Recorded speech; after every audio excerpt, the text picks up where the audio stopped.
بصير ربي اشرح لي صدري ويسر لي أمري واحلل عقدة من لساني يفقهوا قولي. أعوذ بالله من الشيطان اللعين الرجيم. بسم الله الرحمن الرحيم. الحمد لله قاصم الجبارين مبير الظالمين مدرك الحاربين، والصلاة والسلام وتحية والإكرام على النبي الأمي المكي المدني الهاشمي الذي سمي في السماوات بأحمد وفي الأرضين بأبي القاسم محمد، وعلى أهل بيته الأطيبين الأطهرين، سيما أولهم أمير المؤمنين وآخرهم بقية الله في الأراضين، روحي وأرواح العالمين لتراب مقدمه الفداء، ورحمة الله على محبيهم ومواليهم وشيعتهم أجمعين، ولعنة الله على أعدائهم ملعونين. أما بعد، قال المعصوم عليه السلام: على وإن السنة قد أميتت وإن البدعة قد أحيت، إن تطيعوا أمري أهدكم سبيل الرشاد. For the happiness of Hazrat Zahra Marziyah, for the enlightenment of the graves of your marhumin, of the graves of the shuhada, ulama and siddiqeen, for the safety of the followers of Ahl al-Bayt around the world, and for the safety and the hastening of the reappearance of Hazrat Baqiyatullah al-A'zam Arwahun al-Fida, please recite your loudest salawat.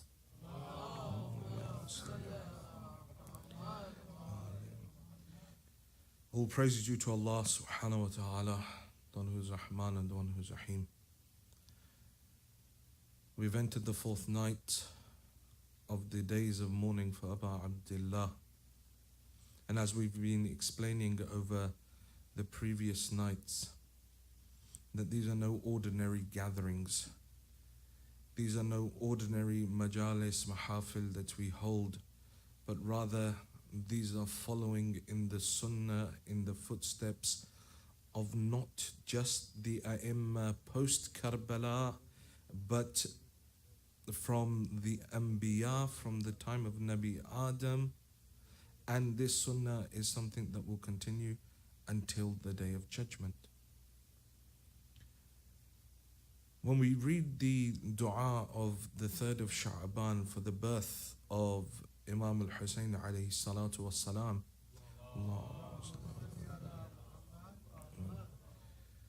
we recite the following lines.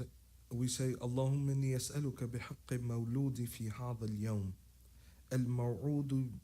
al-maw'udi bi shahadati qabla istihlalihi wa wiladatihi بكته السماء ومن فيها والأرض ومن عليها. We say, O Allah, we pray to you for the sake of this mawlud, for the sake of this child that has been born on this day, the one whose shahadat was known before he was even born, before his shahadat was known of, was spoken of, was narrated before he even came upon the earth. بَكَتْهُ السَّمَاءُ وَمَنْ فِيهَا, and for him wept the skies and all that dwelled within the skies, and for him wept the earth and all those that walked upon the earth. Imam al-Hussein is that individual. These similar lines are used by Imam al-Sajjad in his khutbah in front of Yazid. He says, I am the son of the one for whom the skies and the birds within the skies wept over him. This is Imam al-Hussein. The narrations about the day of Ashura from around the world, they say one thing, and that is that for 3 days post the day of Ashura, the skies began, every time it would rain blood. Every stone that was was lifted had underneath it fresh blood. The earth itself was mourning for Abu Abdullah. The heavens were mourning for Abu Abdullah. This is no ordinary Imam. We said that from all the other Imams, Sayyid al-Shuhada holds a totally different position.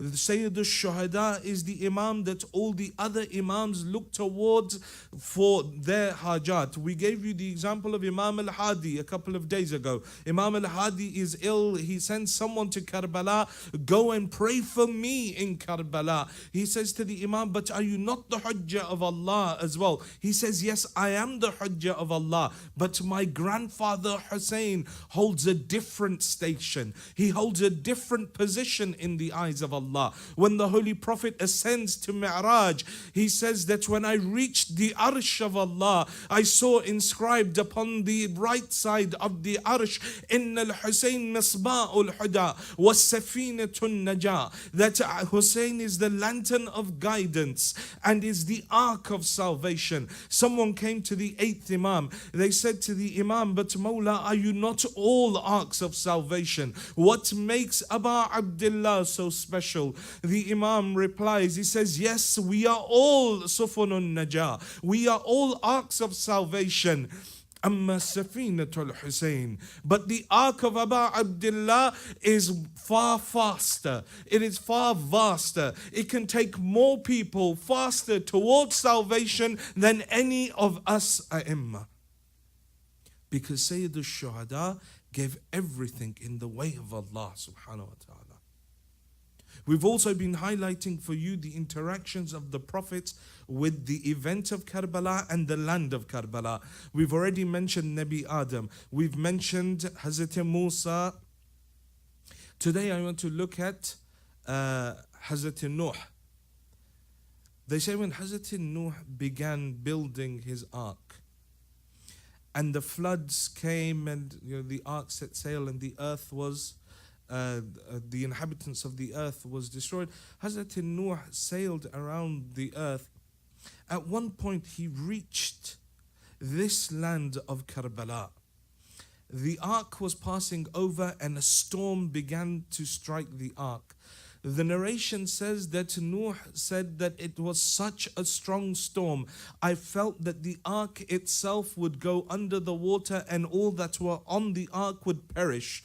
When I saw this storm, I turned towards Allah subhanahu wa ta'ala. Ilahi, what is this? I have sailed the whole earth in this ark. I have seen storms like this before, but this storm, I have seen storms like this, but none like, I have seen storms but none like this particular storm.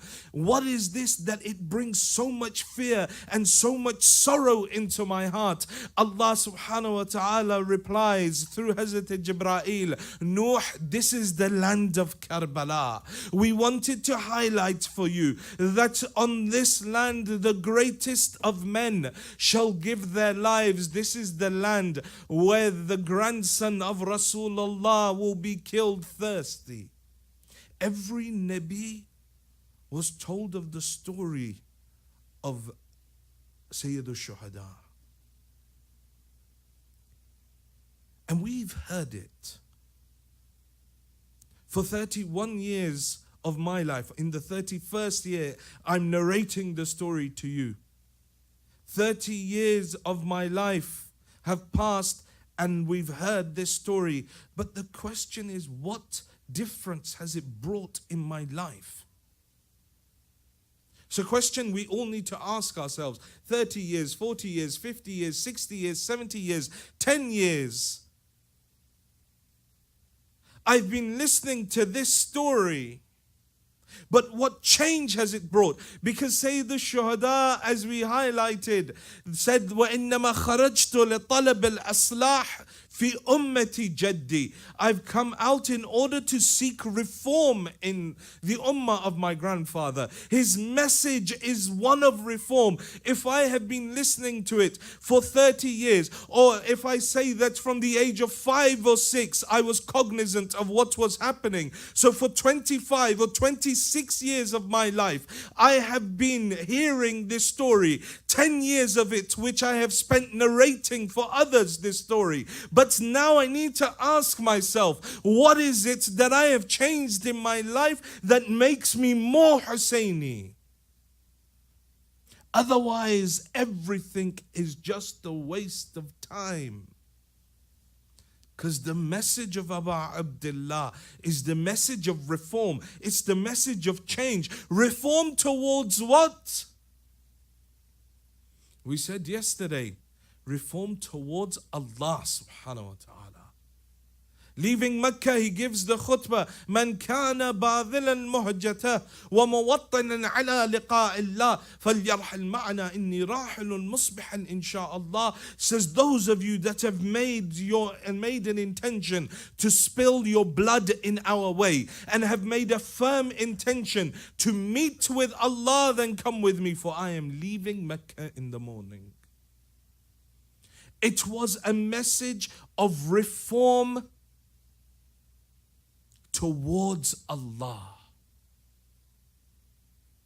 A society that had become devoid of the teachings, had become devoid of all that was holy. A society that was moving away from the principles of Islam. The Imam addresses that society. He says, let me take you on the journey towards Allah. Ahl al-Bayt are the only ones that can take us towards Allah subhanahu wa ta'ala. You read the du'as of Ahl al-Bayt. You ponder over the sayings of Ahl al-Bayt, and you see they all point towards Allah subhanahu wa ta'ala. Ilahi habli kamal al-inqita'u ilayk wa anir absara qulubina bidiya'in nadariha ilayk.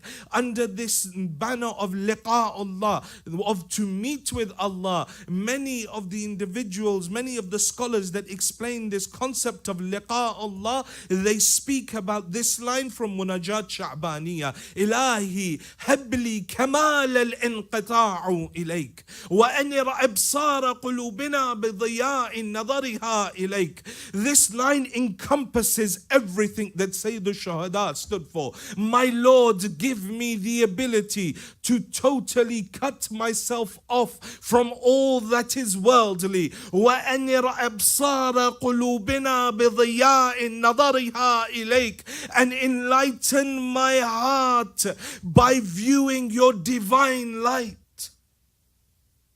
Enlighten, illuminate my heart, illuminate my eyes by viewing your divine light. It's a physical and a spiritual connection to Allah. When one is connected to Allah, we often say, oh, he's got nur on his face. This doesn't mean that he's white. This doesn't mean that he's a light or fair color. No, nur is something that can't be quantified. You look at the narrations. For example, when Zuhair ibn Qayn comes to or meets with Abu Abdullah, because you know Zuhair was Uthmani religion, was not a follower of Ahl al-Bayt. He fought against Amir al-Mu'mineen in Siffin. Now Sayyid al-Shuhada, along the way, his caravan is going, and Zuhair ibn Qayn's caravan is also going side by side. But Zuhair realizes what the situation is, and for days he avoids setting up his camp near Abu Abdullah. And Sayyid al-Shuhada continues. At one point, Zuhair says, I set up a camp somewhere, and I knew I was doing it on purpose, trying to avoid Sayyid al-Shuhada, so he wouldn't come to me and ask me for help. He says, I was sitting with my kinsmen, and we were eating in my tent. The person, a messenger enters, says that Sayyid al-Shuhada has come to visit you. How lucky is that individual that Hussein ibn Ali himself comes to visit him. He says, Zuhair is sitting inside the tent. says that Hussein ibn Ali wishes a meeting with you. Zuhair says, I sat there still like a man upon whose head sits a bird, not wanting to disturb it. He says, at that moment my wife turned to me. She said, Zuhair, the son of Rasulullah, the son of Zahra calls you. Will you not go and answer? He says, I moved towards Abu Abdullah's tent. I went inside. When Zuhair returned, his kinsman narrates that he came back full of joy, and Noor, it was as if Noor was dripping from the face of Zuhair. He turns to his wife. He says, go back. I divorce you. You return back with my kinsman. He turns to his family members. He says, all of you go back. I have chosen to go and give my life by the side of Sayyid al-Shuhada. That meeting with the Imam, just viewing that divine light in someone, can bring about a change within the heart of an individual. Within a moment, Hussein ibn Ali is that Kareem Imam. He is that generous Imam that you just take one step towards him. You say, Imam, today I will change my life for the better for your sake. And you see what karam, you see what generosity Imam bestows upon you.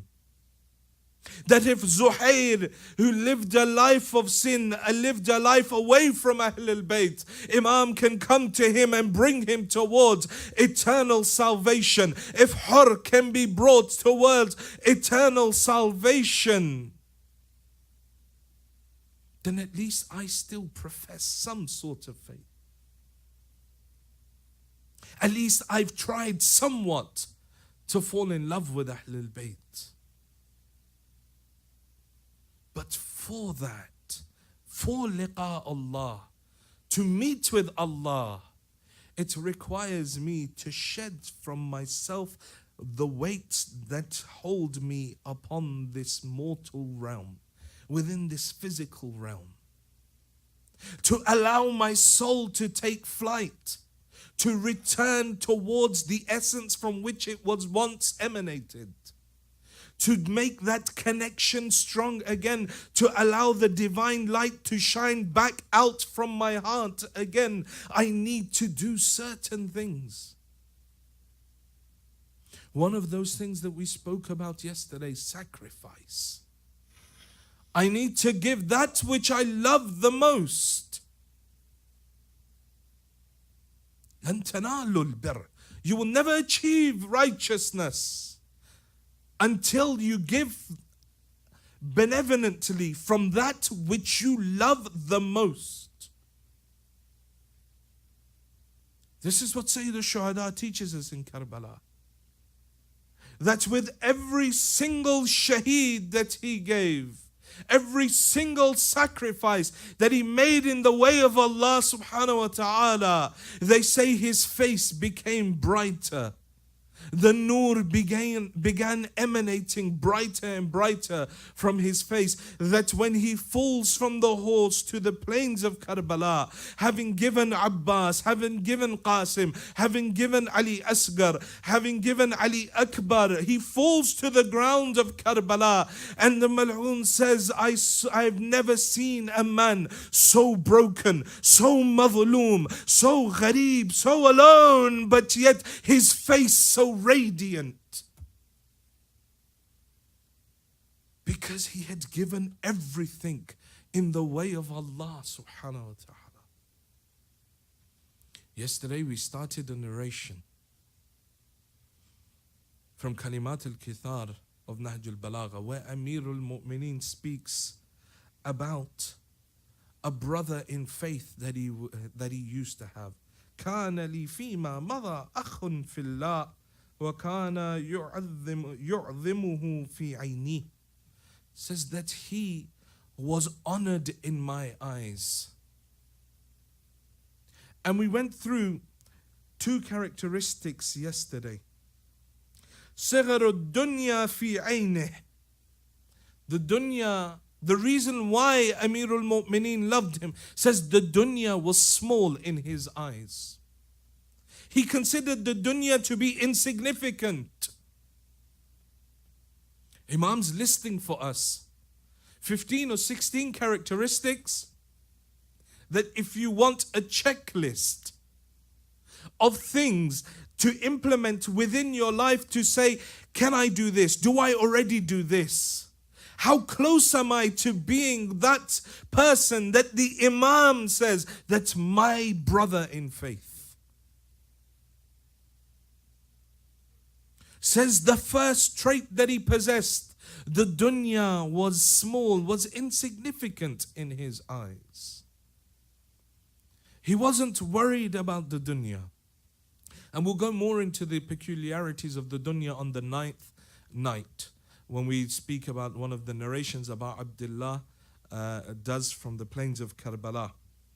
The second thing, وَكَانَ خَارِجًا مِّن سُلْطَانِ بَطْنِهِ, and he was the one who had removed himself from the sovereignty, from the kingship of his stomach over him. His stomach didn't dictate his mood. His stomach didn't dictate his personality. He wasn't worried about feeding himself all the time. Or he wasn't out earning just in the pursuit of food. Some people, I said yesterday, are absolutely governed by their stomach. You see some people who, you don't give them any food and they get really cranky. They're hungry, especially in Shahr Ramadan. Everyone's really cranky.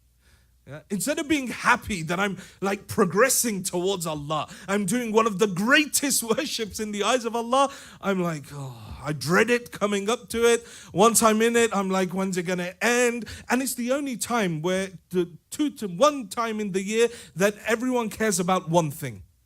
The time of Maghrib, the time of Fajr, and what the state of the moon is. Everyone becomes an astronomer at that time. No, I looked at the charts. It's at this many degrees. It's waning. So everyone becomes expert in moon sighting. And everyone, Allahu Akbar, praise their Maghrib on time. Everyone knows it. Your Maghrib is that salah that has the least. Every salah has a fazila time, a prime time, where you can gain the most amount of thawab from that. The shortest period for any salah is the one of Maghrib. It's only 10 minutes. From the onset of the Maghrib time, and here you've got no problem. I really am baffled sometimes when I look at the US namaz times and they're like, no, 10 minutes more.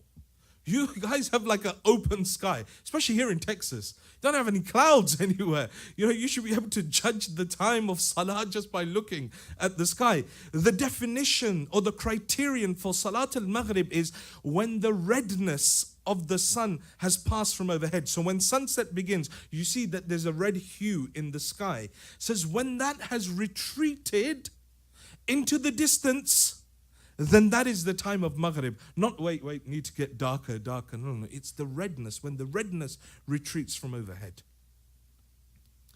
That prime time of Maghrib, that 10 minutes. So everyone becomes an expert in Maghrib time in Shahr Ramadan, and everyone prays it on time as well. Or sometimes we fall back into this trap of no, I'm going to eat first. You even see sometimes, adhan is happening for namaz al-Maghrib and people in the back eating. Oh my God, I've got to do it. 5 minutes of Maghrib is going to kill me. I've done 12 hours, but the 5 minutes, they're the worst. This is a person that is governed by their stomach, that has not let go of these mortal attachments. When a person is, how would people look towards drug addicts in a way that, why is this person being governed by this drug? That's what people really, look down upon, right? That this person has lost control of their life because of this substance. And how is it that a person with all their kamal, with all their perfection, could be run by something as small as this? This powder or this leaf or whatever. Yeah, that's what we really look down upon. But actually we do it all the time. My life is governed by food. I need to eat, I have to eat, I need to do this, I have to have my coffee, I've got to drink my tea, otherwise I get a headache. Because I'm governed by it. Though mankind is built for such greatness, he holds himself down to this physical realm. He binds himself to this physical realm, unable to ascend, unable to sacrifice. So one of the things that a person could do for tazkiyatun nafs, and if we get time, we'll talk about it more in depth in the latter nights. One of the steps a person can do is actually build themselves a spiritual training program. The same type of program that we have when we go to the gym. And we set up, and I'm going to do this, and I'm going to do this many reps, and I'm going to do this. And this week I did this, and that week, the next week, I'll try and improve in some way. I ran a mile in this many minutes. Now by tomorrow, I want to knock off 30 seconds from that time. All that sort of, we can have exactly the same thing for our spiritual training. This week I look at my life. What am I addicted to? Yeah, certain people have these addicted foods. I've got to have chocolate. Yeah, I need chocolate, or I have to have snacks or junk food or something. So I set myself a target. Okay, this week I'm going to train myself not to eat it. As painful as it is, I will stop myself in order to command and take control of my nafs. Because the nafs is what's inclining me to it. And because it's out of control, now I need to put my intellect back in control and say, no, I will not allow it. Because look at the Yazidis. This is exactly what it is. The nafs overcoming the intellect. Umar ibn Sa'ad, Imam says to him, we'll give you everything. We spoke about it yesterday. Imam gives him all the alternatives. He says, no, they've given me the governorship of Ray. The desire for worldly things, desire overcoming the intellect. The intellect understood. He says to the Imam, I know you're on haqq, but I can't join you. Because the intellect had become subservient to the animalistic desires of the human soul. And our role is to strengthen that intellect, to reduce that animalistic side. So we can set up this spiritual program for ourselves. This week, I'm going to make sure I pray all my salah on time. Next week that I'm praying all my salah on time, I'm going to add some mustahabbat. Maybe one tasbih after I've prayed. Now that I've done it, maybe the week after, I'll start and recite the daily ziyarat. So, we have a ziyarat for every imam throughout the week. Yeah, so Mondays, Tuesdays, Wednesdays, we have a specific ziyarat to recite. It helps create that connection. It helps build that bond with the Imam. It helps strengthen that connection with Allah subhanahu wa ta'ala. So I build myself like this in my spiritual program, and then I can look back. Where did I start from? Where am I now? So he says that this individual, Amir al-Mu'mineen says, this brother of mine had removed himself from the sovereignty, from the kingship of his stomach. He was independent of it. He was free of it. He did not long for what he did not get. Something wasn't meant for him. Give the example of, a raffle. Yeah? And someone buys a raffle. Obviously, even with the raffle, there's some fiqh things that people need to know. Very often our centers, we hold these raffles and things like that. And say, there's a ziyarah trip for you, or there's a cake in it for you if you win, or, something or other. And people buy it. Now, if you buy that raffle ticket for the intention of the ziyarah trip or the cake or the prize that they're giving, it's haram. It's gambling. But if you buy that raffle ticket and say, I'm getting this raffle ticket anyway, but this money I'm giving is a donation, then it's jaiz. Everything is in the niyyah. If I buy a raffle ticket to win, it's like the lottery, it's haram. It's chance. Says that this individual, he did not long for what he did not get, so I don't get this thing. And I start, all the time just thinking about it. I should have won it if I was just this. No, he just learns to let go. He let go. Wasn't bogged down by the dunya. If only, if I just did this, if we just did this. No, it didn't work out. It didn't happen. Khalas, done. Trust in Allah and carry on. We Brits have a saying, keep calm and carry on. Yeah. So you just, keep calm and carry on.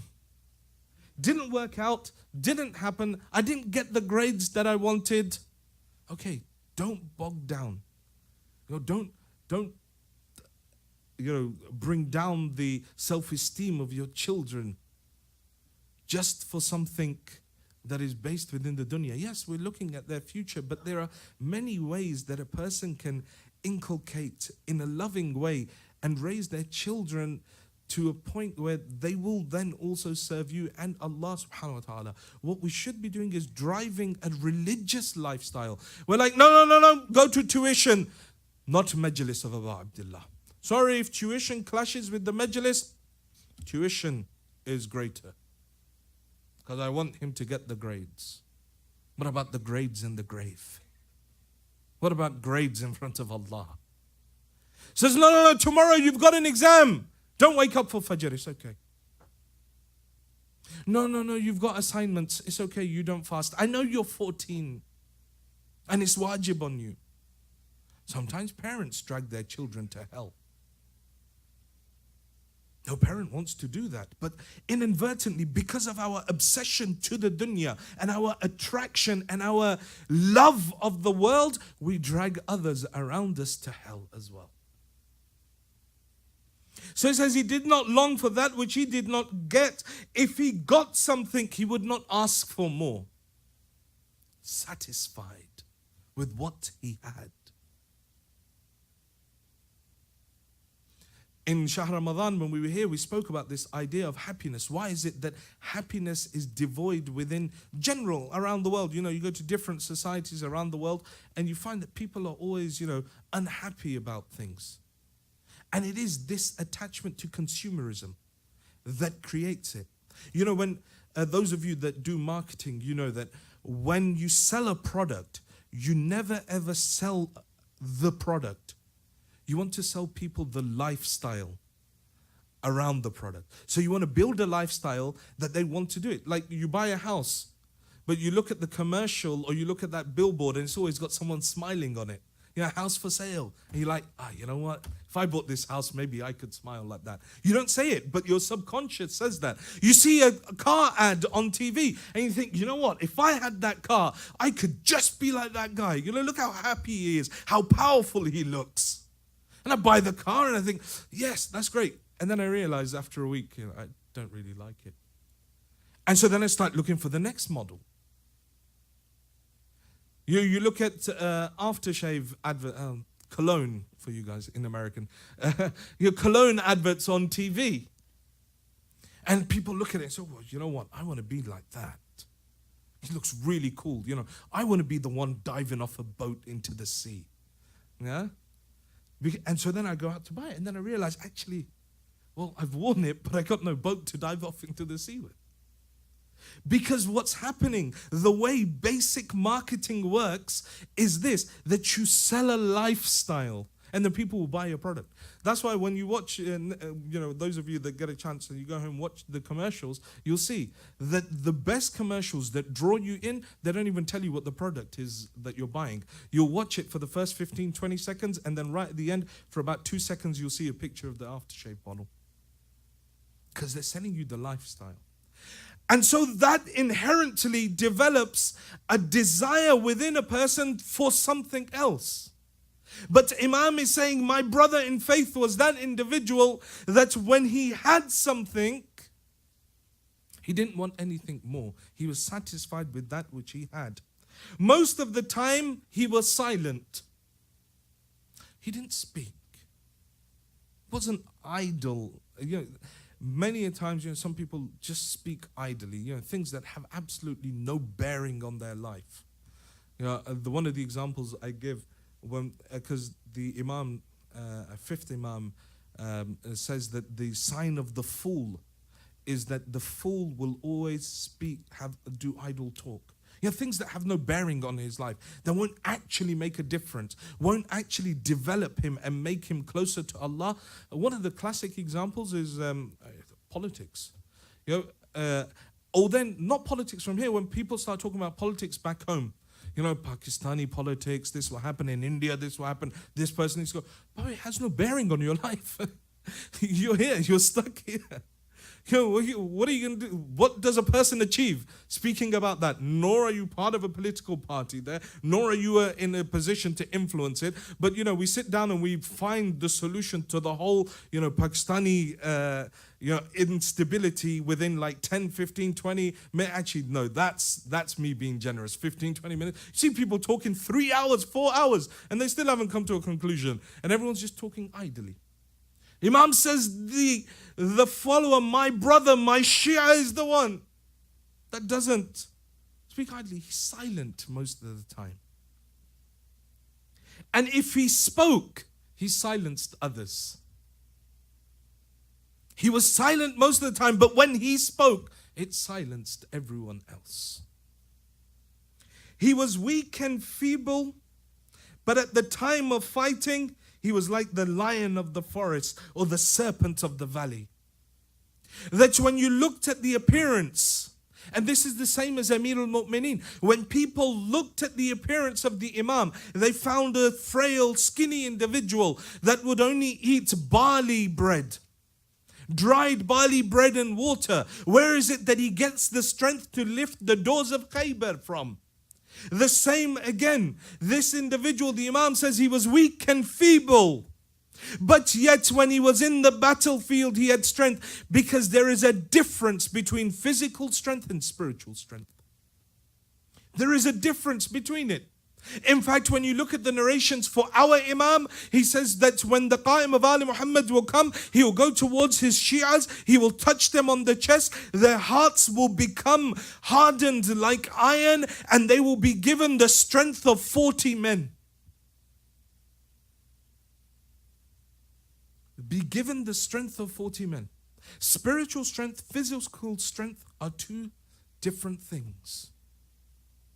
Says, so he was feeble in normal life, weak, but he possessed great strength in the battlefield because it was for the sake of Allah subhanahu wa ta'ala. He quenched the thirst of those that were questioners. When someone came to answer a question, he gave an answer in such a way that it did not leave anything else for them to query. And that, obviously, if we want to inculcate that, that means that we have to gain knowledge. Gain knowledge about things. Understand matters. He would not put forth an argument unless it was decisive. He wouldn't get involved in useless back and forth, just countless circular arguments. People just out of pride. I want someone to accept it. I know my argument is weak, but my pride will not allow me to drop it. He says when he spoke and gave an argument, it was decisive. It was thought out. He knew what he was talking about. He knew what he was saying. He would not reproach anyone. He would not tell anyone off in a matter unless he first heard their excuse for the action. He wouldn't pass judgment on anyone until they had had a fair chance to defend themselves, to explain why it is that they did it. First he heard their excuse, didn't pass judgment first. These are all things that we can inculcate within ourselves. he would not speak of an illness that he had until it had left him. He wouldn't moan about it, basically. It would only be when people realized that he was, the strength had come back to him and say, oh, you look better than when I last saw you. Yes, I was ill at that point. Not, oh, I'm ill, I got man flu or something, I don't know how I'm going to survive, and, really, really draining it for what it's worth. Says he never spoke about his illness until it has passed. He would say what he would do and would not say what he would not do. So he would only speak about things that were actually possible, that he could do. Not about fanciful things, if I had this, I could do this, and I could do this. No, what was in his power, what was in his ikhtiyar, what was in his ability, that's what he spoke about. I've done this. I've done this. You see some people and they go on and on. Even if he could be exceeded in speaking, if there was someone in the room that could speak more than him, he could not be excelled in silence. But there was no one that could match his silence. And silence is one of those things. As-samt is the shu'ar, is the cry, is the slogan of the Anbiya. Says anyone that increases their silence increases their spiritual elevation. Decrease your speech, increase your connection to Allah. Decrease idle talk, get closer to Allah subhanahu wa ta'ala. He was more eager to listen to people than to speak. Now this is the most difficult one. By far, when it comes to speaking. Actually not say anything. Someone speaking, actually listen to a person. At least us, this is one of our diseases, as speakers, scholars, whatever. When someone wants to give us an opinion or something, no, this is how it is. And, we're more eager to speak than actually listen to what others have to say. So he was eager to listen to others than actually speak.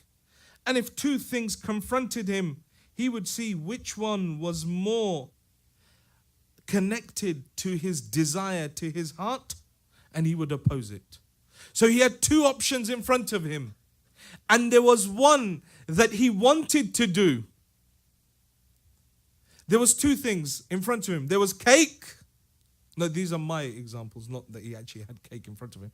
That there was two options. He had either a cake in front of him or nothing. His heart would want the cake. He would go towards nothing. This is tazkiyat an-nafs, the purification of the soul, placing the body under strain because the soul is inclined. This is how the intellect dominates the lowly desires of a human being. It says when he was placed in a situation, and one of the situations or one of the options was where his heart wanted to go, he'd go in the opposite direction. 16 ways that Amirul Mu'mineen speaks about that this person was my akh. This person was my brother. How many of them do I possess? How many of them do I have within my life that I could say, yes, this is what I'm like. I could probably inculcate this. I could maybe develop this. I do this sometimes. That's what it's about. Highlighting the problems, contemplating, meditating over these problems and saying, yeah, actually, you know what? I could improve my life like this. And it's not just spiritually, even in our social lives, in our economic lives, all of these things, they require us to go and learn. Learn about the nature of wealth. Learn about the nature of business. How is it that I'm going to do all this knowledge? And sometimes we go into things like just totally blind and hope for the best, see what sticks. But sometimes, when one uses their intellect, develops an understanding, then goes towards anything within their life. We don't have much time left, so I'm going to start this and then inshallah we'll continue it tomorrow. Today I wanted to look at the letter, a letter that's very uncommon for us to hear about, and that is the letter that Imam Hussein sends to the people of Basra. See, Imam sent a letter to the people of Kufa, but the people of Kufa initially wrote to the Imam and asked the Imam. And when we talk about the letter of Muslim ibn Aqil that Imam sends, we'll highlight the difference between the types of letters that was sent to the Imam. But the people of Basra didn't send Imam a letter, but the Imam sent them a letter to the Ru'asa, to the heads of the tribes of Basra. He sent it with his companion Sulaiman Abu Razin. Sulaiman is one of the, some say he was one of the slaves of the Imam, but regardless of whether he was freed or not, he was a very pious individual. Imam gives him this letter to go and take to the people of Basra. This is before Ubaydullah ibn Ziyad la'natullah alayhi has left Basra to go to Kufa to kill Hazrat Muslim, to take over that whole incident that happens. This is before this. Ibn Ziyad is still the governor of Basra. Sulaiman comes into Basra, he goes to visit the Ru'asa, and there's two main individuals that he goes to. The first is Yazid ibn Mas'ud. Don't be shocked by the name. There are many people at that time that were called Yazid. In fact, there are a few people in Karbala in the side of the Imam called Yazid as well, that are amongst the shuhada of Karbala. So he goes to Yazid ibn Mas'ud and he goes towards Manzar ibn Jarud. Yeah, these two individuals are the heads of their respective tribes of Basra, and there's a third individual as well. He goes to Yazid ibn Mas'ud, who gathers together Bani Tamim, Bani Hanzala, and Bani Sa'ad. He gathers all these tribes together, he speaks to them. They say, look, Yazid, wherever you want to go, we will follow you. You're the head of our tribe. Wherever you go, we are the quivers in your bow, and we are the arrows in your quiver, and we will go wherever you want us to go. So he writes back to Imam and says to the Imam, yes, we're willing to join you, we will come, may Allah bless you. And there's a long khutbah that he gives about Muawiyah. He tells his people that you were wrong when we listened to that individual and joined against Ali in the Battle of Jamal. We have an opportunity to change our lives. We have an opportunity to change our lives. And lucky is that individual that takes up the opportunity to change their life. Doesn't say, I'll do it tomorrow. Oh, it's nothing, I'll get round to it. Eventually it goes. Amirul Mu'mineen says that, good opportunities in life, tamarru marra sahab. They are like clouds. They will pass you by. Get hold of them before they pass you by. So, he gathers his family, they say, yes, that's fine. He writes a letter back to the Imam, and Imam receives the letter. Some say Imam receives the letter just before the time of Asr, on the day of Ashura.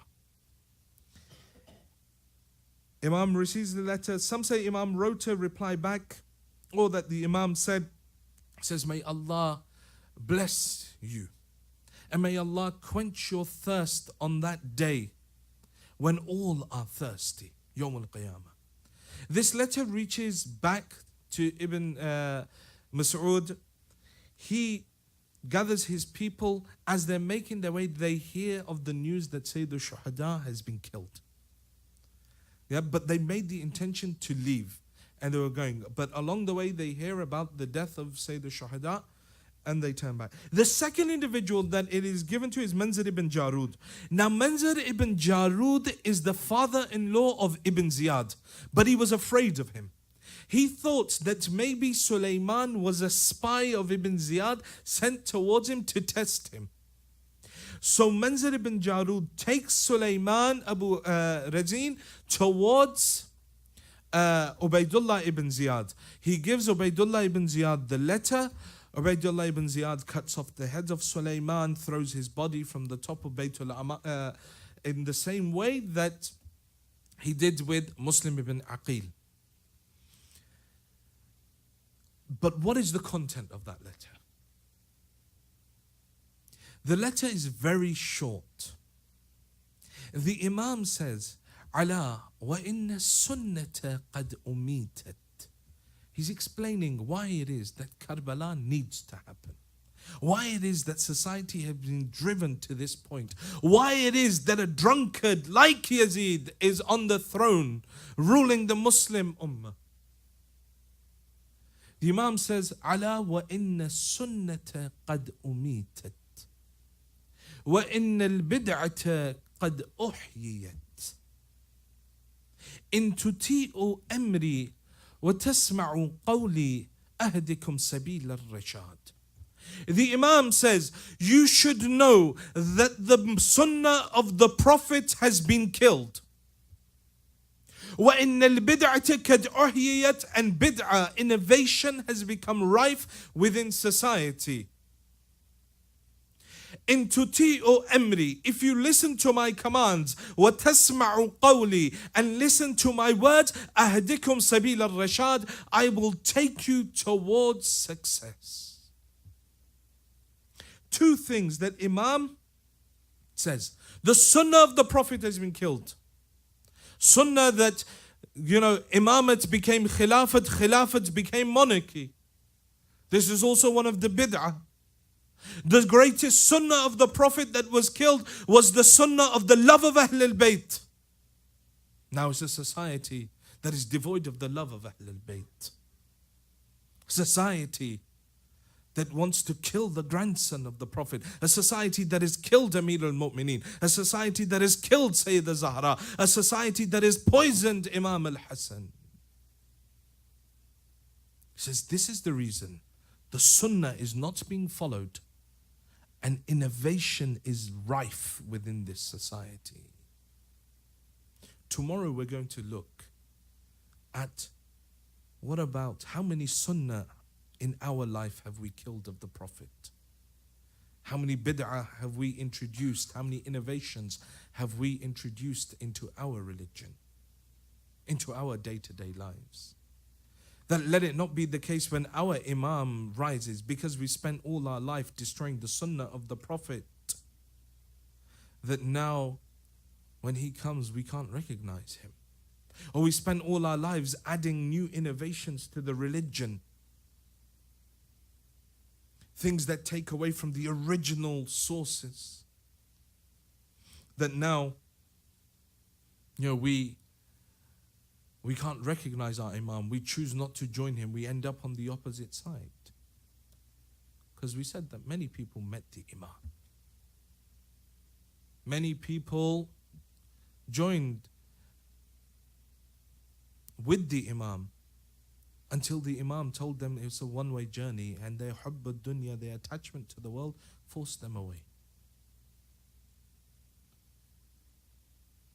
But there are those individuals that came under huge strain,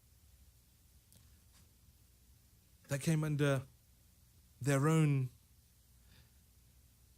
difficulties, coming out from Kufa to see Imam. One of those individuals is Habib ibn Mazahir. Imam, when the armies begin to increase, from the third day, contingent after contingent is being sent to Karbala, and the barracks of Kufa have become empty.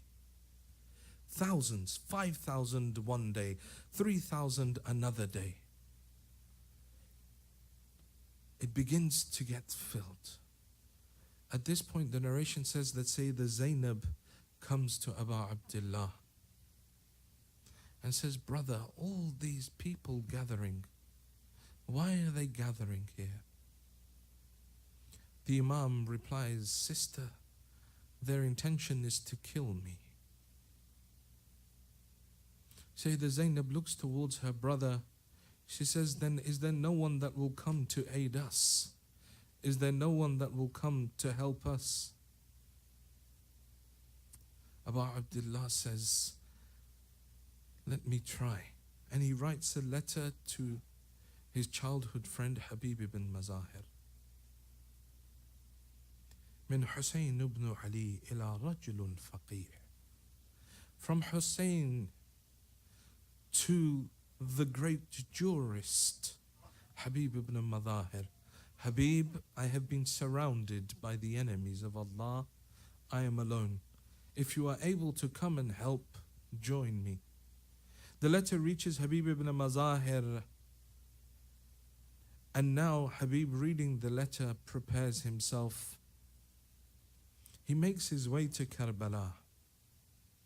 As Habib reaches the plains of Karbala, Habib was so dear to Ahlul Bayt that when Habib reaches the plains of Karbala, they say that there was an air of joy amongst Ahlul Bayt, that everyone became so happy that Habib, the friend of Abu Abdullah, has come to join him. Habib has come. They begin speaking amongst themselves, telling each other, Habib has come. Habib enters Karbala. Abu Abdullah goes out in order to meet with Habib. Now when he meets with Habib, Sayyidah Zainab hears of Habib's arrival into Karbala. She sends Hazrat Fizza. She says, oh Fizza, go and tell Habib, go and convey my salams to Habib. When Hazrat Fizza comes to Habib and says, oh Habib, the daughter of Zahra sends you her salams. Habib ibn Madahir sits down on the earth of Karbala. He begins to weep. He says, what has befallen the family of Rasulullah that the daughter of Zahra is sending me salams? The night of Ashura comes. They say that Sayyidah Zainab was having a conversation with Abu Abdullah, and she's saying to her brother that, oh brother, will these individuals, will they all stay by you tomorrow? Who will be by your side? Will they stay by you? They say Habib overheard this conversation. He called out from outside the tent, oh the daughter of Rasulullah, by Allah we will never leave Abu Abdullah. He gave hope to Ahlul Bayt. The day of Ashura dawns. The time for Dhuhr approaches. Abu Thamama al-Sa'idi or Saydawi comes to the Imam. He says, Ya ibn Rasulillah, it is the time for Salat al-Dhuhr. Can we pray? He says, Ya ibn Rasulillah, I wish that this last Salah of my life is prayed by your side. Abu Abdullah says to him, oh, may the mercy of Allah be upon you, O Abu Thamama, that you remembered Salah at such a difficult time. You remembered namaz at such a difficult time. Imam says, go and ask them for a ceasefire so that we may pray. Abu Thamama goes and asks for a ceasefire.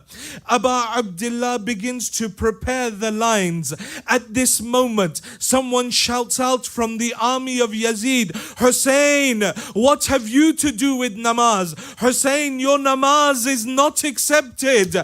Habib ibn Mazahir, hearing this, he draws his sword. He runs towards the individual. He strikes him. He kills him. Now Habib begins to fight against the army of Yazid. Some narration says that he killed tens of individuals. But as Habib fights, they surround Habib ibn Mazahir. They strike him. Habib falls to the ground. Assalamu alayka ya Aba Abdullah. Imam al-Hussein rushes to the body of his dear friend.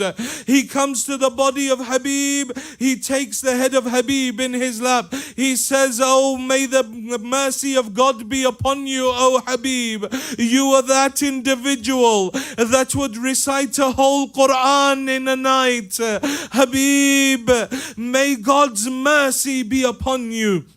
Habib's death was such a great win for the army of Yazid that after the Asr of Ashura, they began fighting amongst themselves who would hold the spear that had the head of Habib on it.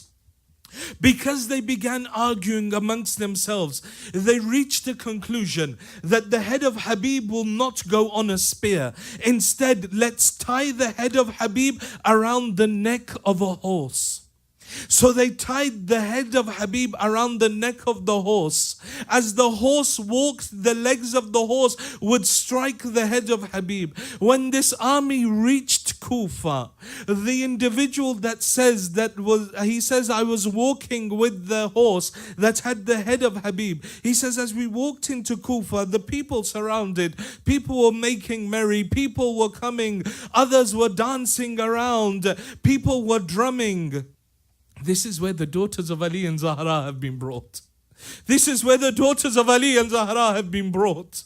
Says that as we were coming, people were merrymaking, others were drumming, people were dancing, people were enjoying themselves. He says, I saw a young boy amongst the crowd, and he kept on looking towards this head.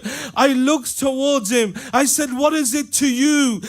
And what is your connection to this head? You've been following us from the moment that we entered to Kufa. He says, هذا رأس أبي حبيب. This is the head of my father Habib. Give it to me. Give me the head of my father. This individual turns to him. He says, no, this head is going to the Emir. We have no permission to give you the head. Move from here. The Qasim, the son of Habib, goes back, not having received the head of his father. Whenever I recite this musibah, I always say that there was one other orphan that asked for the head of her father, and the head was brought to her. And now when Sakina takes the head of her father, she begins to cry in that prison of Yazid. Abata man alladhi aytamani ala sighri sinni. Father, tell me who orphaned me at such a young age. أبتا من الذي قطع وريديك. Father, tell me who cut the veins of your neck. Father, tell me who covered your face in your own blood. They say the child lay down. She placed her lips on the lips of her father. Father, it was difficult. We came from Karbala. Father, they slapped us every time we asked for water. Father, they kept us thirsty. Father, every time. But there was one person, Father, who was slapped more than anyone. Father, Auntie Zainab was slapped over and over. Every time they wanted to come and slap us, our Aunt Zainab would stand in the way and say, don't slap the children of Hussein, slap Zainab instead. This child of Abu Abdullah, this child of Hussein, telling her problems to her father. She lies down. At one point they say we heard a voice, Ilayya, Ilayya, Ilayya, Ilayya, come towards me, my daughter, for I am waiting for you. The child falls silent. Imam as-Sajjad goes towards his sister, head of his father on one side, Sakina's body on the other side. Sajjad goes to wake his sister. As he touches the body of his sister, Inna lillah wa inna ilayhi raji'un. But if the musibah of Sakina ended there, it would be enough. But her musibah continues. They say Sajjad buried his sister in that prison. Sajjad buried his sister in the prison. Don't ask me how a man whose hands are chained buries. How does a prisoner who does not have access to anything bury? Sajjad buries his sister. They say years pass by. An alim sees in his dream. He sees in his dream, say the Sakina coming and saying, oh alim, my grave is filling with water, move my body. Says for 3 days I saw the dream. On the third day I gathered some women and I told my daughters as well to accompany them. Go and excavate the grave of Sakina and move it to a place where there is no water. Says my daughters went. When they came back, they were weeping. Their eyes were filled with tears. They were wailing, saying, Father, you told us that Sakina was madhluma. Father, you told us that Sakina was oppressed. Father, you told us that they committed oppression upon us. Father, you told us that Sakina was ghareeb. But Father, you never told us that when they buried her, her ropes were still tied to her body. ألا لعنة الله على القوم الظالمين وسيعلم الذين ظلموا أي منقلب ينقلبون إنا لله وإنا إليه الراجعون. We pray to Allah subhanahu wa ta'ala, for the sake of these tears, O Allah, forgive our sins. We pray to Allah subhanahu wa ta'ala, O Allah, forgive the sins of our parents. We pray that Allah subhanahu wa ta'ala forgives the sins of all the mu'mineen and mu'minat. O Allah, those of our parents that are alive, give them long lives. Those of our parents that have left this world, give them a place next to Ali Muhammad in Jannah. O Allah, those who are ill, give them shafa'ah. Those who are in debt, clear their debts. Those who are in education, make them successful. O Allah, keep safe the Shia of Ali Muhammad around the world. O Allah, hasten the reappearance of the Imam of our time, and allow us to be amongst his true muntadhireen, his true awaiters. At the end, there's a request for the recitation of Surah Fatiha for the marhumeen of today's sponsors, and that is Mir Ghazanfar Ali, Nurun Nisa Begum, Mahmoud Ali Mirza, Haydari Ali Mirza, Mirza Mazhar Hussain, Abda Begum, Husani Begum, Hashim Hussain, Mirza Ali Beg. For those marhumeen, for your own marhumeen, for those that have no one to recite for them, for the shuhada, for the ulama, please recite Surah Fatiha followed by 3 times Surah Ikhlas. But before that, for the acceptance of all of these du'as, for the illumination of the graves of your marhumeen, specifically of the graves of the marhumeen of the sponsor of tonight's majlis, please recite 3 of your loudest salawat ala Muhammad wa ali Muhammad.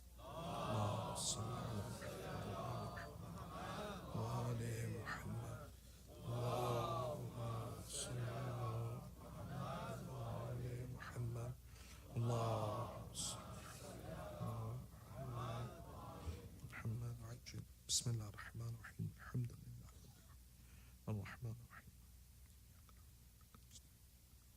صراط الذين أنعمت عليهم بسم الله الرحمن الرحيم قل هو الله أحد الله الصمد بسم الله الرحمن الرحيم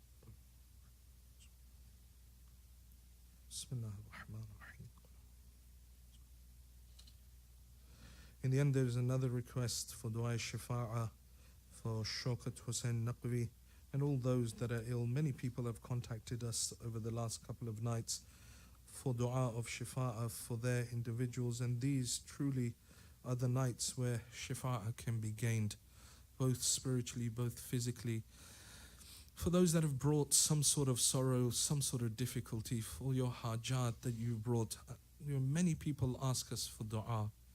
And these nights, for the sake of this daughter of Aba Abdullah, please join me in the recitation of Ayah Karima 3 times for the shifa'ah of all mu'mineen and mu'minat around the world.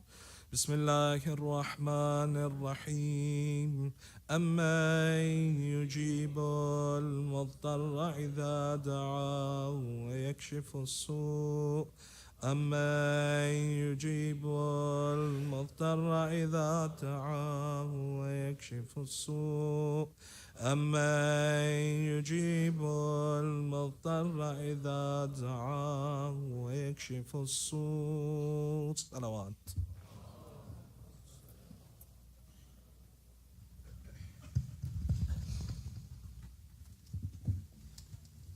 متوجه زيادة.